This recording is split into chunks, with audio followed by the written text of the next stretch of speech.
All right, everybody. I am going to make a video here.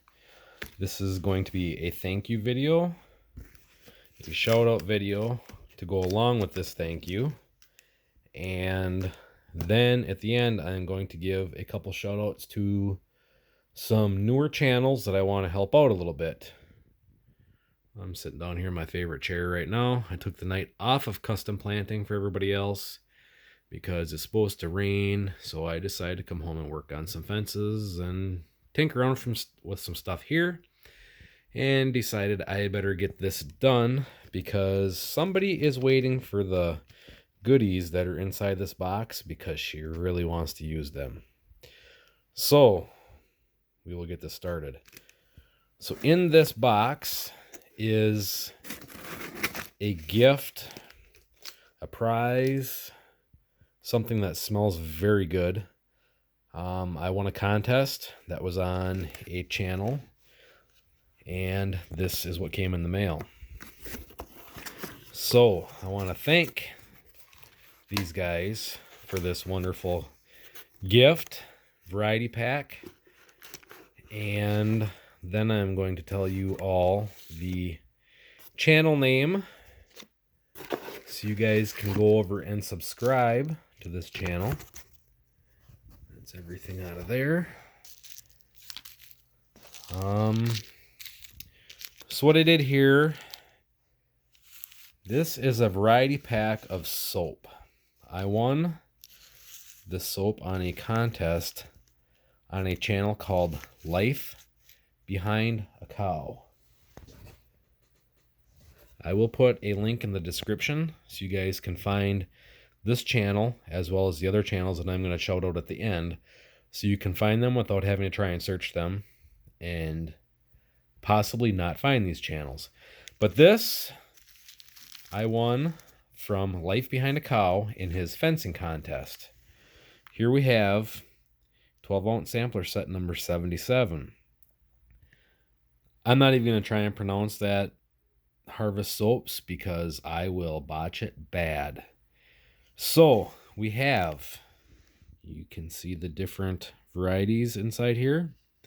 It smells amazing.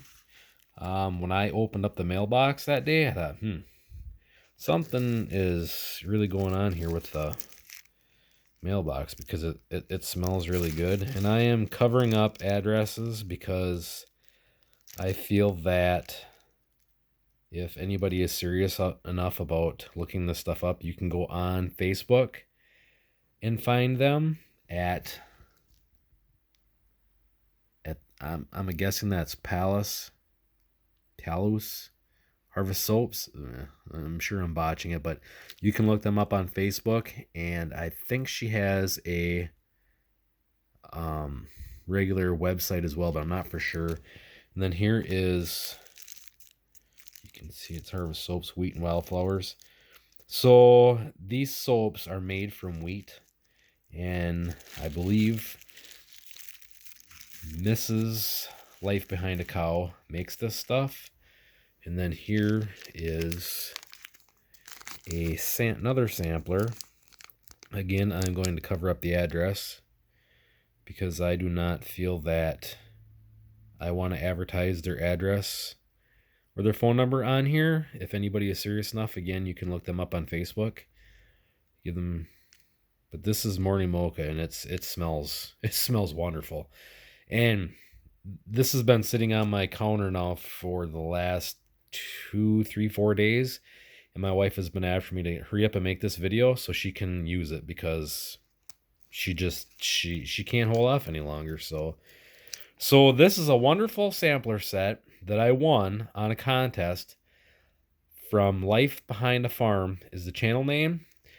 I'm, like I say, going to put a link in the description. Please go check out his channel if you are at all interested. Please subscribe. He only has like 240 subscribers, and he should have a lot more subscribers than that. He is very well spoken. Their channel, it's ranching, crops, it's more Western type of small grain crops. I don't think that there's a lot of corn that is grown in Washington, Oregon, up in that area. So it's a lot of small grains, cattle, that type of thing. And then they also have bees. So it's a nice variety. Drone footage, from his camera that he brings along with him. Yeah, it's great. And then he does a lot of voiceover too, and he is very well spoken, and he has one of those voices that you can sit and listen to very easily while you're watching the drone footage. So I highly recommend going and checking out their channel. And if you want some wonderful soap, look them up on Facebook. Order some of this stuff up, and you can smell for yourself just how amazing it smells. And here is a nice note from them. I am not going to turn over and read it because I don't feel that is anything that should be public. So anyways, check these guys out. Life Behind a Cow.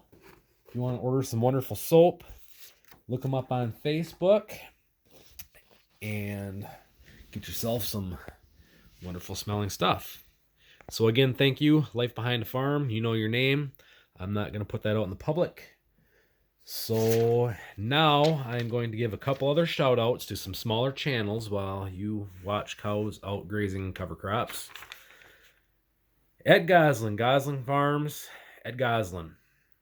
Check out Ed. Ed is at 919 subscribers as of right now. And I think Ed said in his video yesterday or the day before that his anniversary of starting YouTube is June. I don't remember the date, but it's in June, I want to say. And it's a tribute to his father basically starting the channel. So I would really love to see Ed get over 1,000 subscribers. So please go check out Ed Goslin. Goslin Farms, Ed Goslin. There will be a link in the description. Ed has Hereford cows. They do crops, albeit small grains again. They're from Washington, Oregon area. They've got the cattle, make hay, and all that kind of stuff. Go check out Ed's channel. You won't be sorry. Number 2, Rick Bork. Go check out Rick Bork. Rick Bork is from John Stevens' neck of the woods, which is just a short drive from my neck of the woods. Rick is also fairly new at the YouTube making videos. Go check out Rick's channel. Rick has all kinds of crazy stuff going on. Not only does Rick have a farm, Rick has logging stuff. Rick has all kinds of cool toys to play with. And basically he's doing a lot of building on their property right now. So go check out Rick Bork. You won't be sorry, especially if you hang out for his live streams on Wednesday night. Forgive me if I'm wrong, Rick, but you guys go check out Rick Bork. Number 3, Shane Holst. Shane Holst is a dairy farm from the southern part of Minnesota. Shane has a fairly new channel. Shane, John Deere tractors. He's got a little bit of everything going on. He's really good at making videos pretty regularly, so it's a lot like Rick and Ed. They post quite regularly, so it's really easy to keep up with them and what's going on. So check out Shane Holst. And number 4, BCP Farm and Trucking. This is one of my Canadian friends. BCP B, we'll just say BP. BP has farm up in Canada, and he also is like a hotshot driver, hauling loads here and there. So there's a little bit of everything on BP's channel as well. So check out BCP Farm and Trucking. So that is my 4 shout outs, technically 5. My thank you for the wonderful soap. That was a gift for the contest that I won on your fencing video, Life Behind a Farm. And here's one quick view of what she's looking like around here. The winter rye up there on the side hill is nice and dark green today. Cows are grazing that winter rye off. This front field is winter rye, clover, and a bunch of other stuff.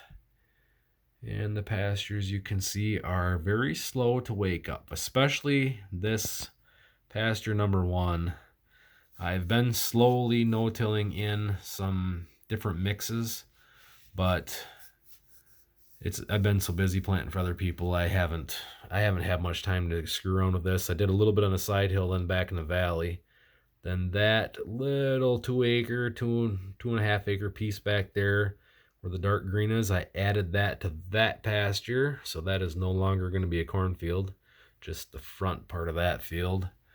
And then, of course, that rye. And I don't know how well you guys can see the pasture up there, but that pasture has a lot of perennial rye and orchard grass.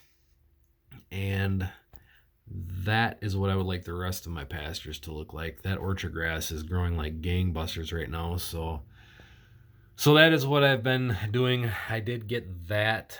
That's winter rye that you can see. But I no-tilled in some oats, spring oats, and then a legume mix with orchard grass, timothy, perennial rye. Oh, and there's some fawn, tall fescue, fescioleum, and some other stuff in there. So trying to keep the cows off that back pasture for a while until that stuff gets growing decent. And then this is where I'm trying to get the orchard grass and stuff to grow in, because it would be awesome if that looked like the rest of it. But anyways, that's just a quick look how she looks around here. I have that one custom job left to do for the no-till new seeding, or inner seeding, because it's not really new seeding. Then once I get theirs done, I need to finish hauling manure. There's the big spreader on that back field. Get that one covered one more time, and then we'll be ready to plant corn here. Oh, either the end of next week or the following week. I want it planted before June, so we're running out of time in May. But anyhow, that's a quick look. A couple shout outs. Thank you. Keep the shiny side up. We'll catch you all in the next one. See ya.